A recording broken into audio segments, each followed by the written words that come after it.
Hello church, we are on to our last chapter of Daniel, and I'm out for a walk going around the quarry in Backwell, around Stanhope Quarry, and I just felt like now would be a good time to record the next video, so I hope you don't mind the shaking of the phone. Hopefully it'll be nice for anybody who's not been out to come for a nice little walk with me as I walk around the quarry. It's a beautiful place to be. So, Daniel chapter 12. It's a chapter in which Daniel receives a vision of the end times. He sees the angel Michael coming over, who's known as our protector, and he sees a man in white linen shining stood above the waters, and he talks about the time when those whose names are written in the book will be blessed and will receive their inheritance, and those who are not are going to be condemned. And he talks about how difficult the times are going to be, how there'll be a great distress like no distress we've ever experienced before, which seemed quite apt for our current time. And as I was thinking that, it made me think, is this the most distressing thing we're going to experience?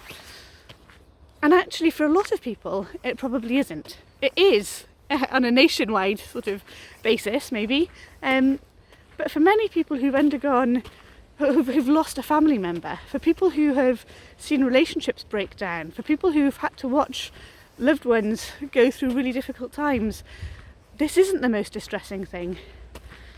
And it made me think, what is it that distresses us so much in life? And the biggest thing that distresses us is not really when things happen to us. It's watching the people that we love struggle and not being able to help. It's watching people that we love come to hate us maybe. You know, some of my friends who are going through divorces are absolutely heartbroken. I think they would rather be sick than see this person that they love so dearly walk out of their lives.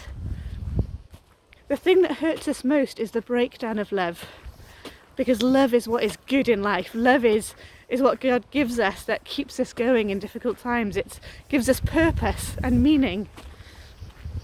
This is a time when a lot of people are stuck indoors, and it may be that you're stuck in by yourself, and that could be a really hard place to be because you're suddenly deprived of those connections that you've always had, and that is going to be really difficult. And for a lot of families, you may be stuck in with a partner who is starting to annoy you. It might be that actually your relationship is really struggling with this intense time of anxiety and being locked in together. And this passage sort of speaks into those times. It talks about the breakdown of our relationship with God, that incredible love that we've received from God and then rejected. And the amazing thing about this passage is that it's a passage not just of despair but of hope.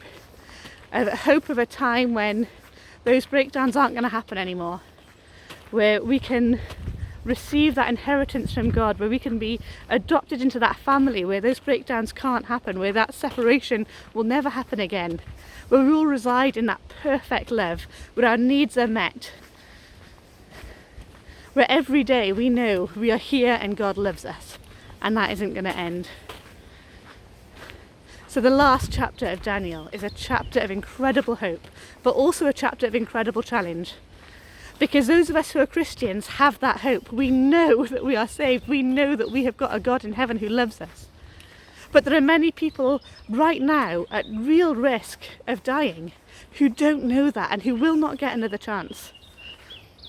So as we come to the end of Daniel, let's remember that we are loved and that we have hope.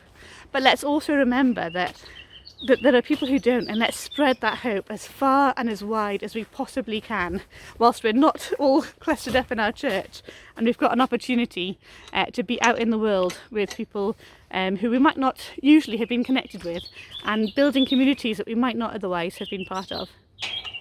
Okay, well, have a lovely day, and we'll be back with the first character, the little known characters of the Bible, starting with A, will be our next video. See you all then. Bye!